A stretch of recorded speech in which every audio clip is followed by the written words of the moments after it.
In this fitness space, there's so much talk of this diet, that diet, calories in versus calorie out, thermogenesis, just don't eat this food. And there's so much noise. And before we get into that kind of stuff, what is missing right now from the space, Dr. Mike? What are we not talking about that we should be talking about? It's a difficult question to answer exactly, but I can say that paying attention to the palatability of food is something that has been established quite well in the evidence sphere, and rather it's been empirically very well validated. And I think the change in the palatability of food is by far the most responsible variable for the obesity situation in America and around the world. And you just don't hear a lot of it explicitly stated, sometimes hinted at. And I think it would be beneficial for more people to know it. So you'll get a lot of things about calories and versus macros versus eliminating whole food groups. You'll get a lot of attention to processed versus whole foods. But most of those are not as explanatory. On a technical level, calories are the most explanatory, but most of those are not explanatory to real human behavior as the relationship between the palatability of the food, in other words, how tasty it is, and the concomitant degree of body mass and body fat someone is likely to have. So to put that in more human terms, if a food and when a food is some combination of about three things, it's going to make a lot of people fatter if they eat lots of it.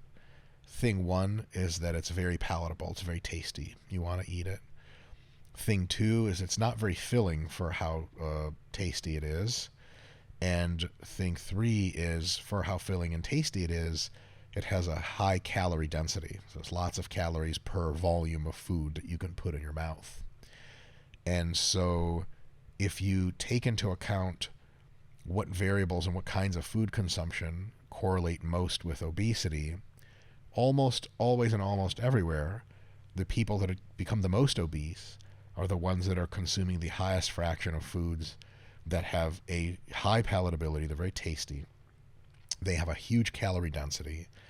And for their calorie density, you just kind of want to still keep eating more of them, aka they're not that filling. And so that trend towards eating more high palatability foods that are less filling and more calorically dense drives almost all of obesity. And it's also very amazing and parsimonious of an explanation for why the obesity quote-unquote epidemic has skyrocketed in recent decades. And it's because the availability ratioed to the what's called time cost or time price, how many hours a day you have to work to afford something, the availability, convenience, diversity, overall palatability as measured on raw and absolute levels, ratioed to time cost of food has exploded because it's multiple variables adding up, looks like kind of an exponential. And that's why you see obesity kind of blowing up exponentially. And just to sort of give folks an example, you know about you grew up in the United States, I assume? Yes, I did. Yeah. So you know about and you're 39 years old. I am. Okay, excellent. Look, I could tell your age. They don't know that you told me before the podcast started. My God. You look like a psychic. I asked him one thing. It's like, one That's thing. it. Oh, God damn it. He brings it back to my age. What an asshole. There's this cultural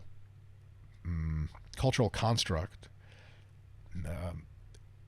near universal in American culture for decades, called either the Thanksgiving dinner or the Christmas dinner or the Sunday dinner or the steak dinner.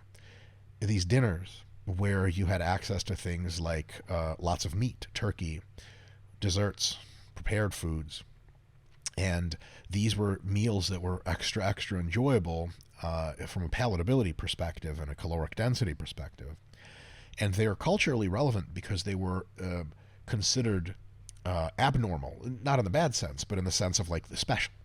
These are not meals you eat all the time.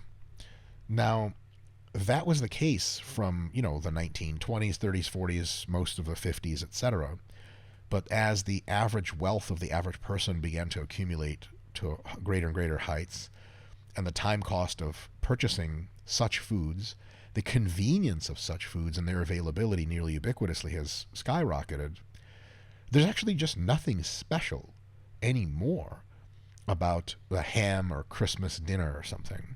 So like, you know, when like the wolf is slathering, looking over the ledge in the cartoons at the family eating, you know, the Christmas dinner, it would be actually quite difficult to explain to a person who's, let's say, 12 years old today, who grew up watching his parents and friends and maybe even himself use like Grubhub, for example, or Uber Eats, where you can get Thai food, which instantly buries every Western food ever made and food palatability and time cost and everything.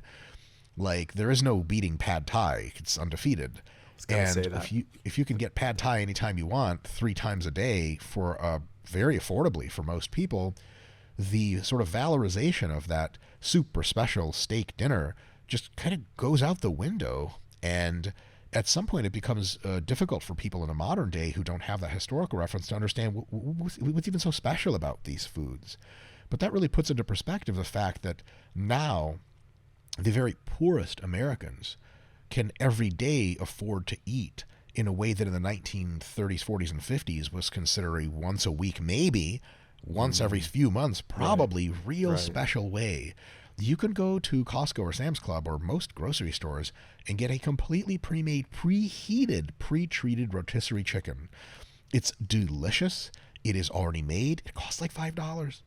And now that the average fast food worker makes like $15 an hour, you could start to imagine how we get ourselves into a situation where we have such unbelievable amounts of super tasty, super convenient foods that, man, theoretically, if you knew this in the 50s, you'd be like, man, if we get wealthier enough and capitalism really keeps expanding, so we're going to be able to give people a lot of stuff that they might use to get really fat with. And that turns out that really was the case, because looked at from another perspective, if you're alone in the 1950s, you don't have a wife that cooks for you, or, she's taking care of stuff, like, how do you have fun with food?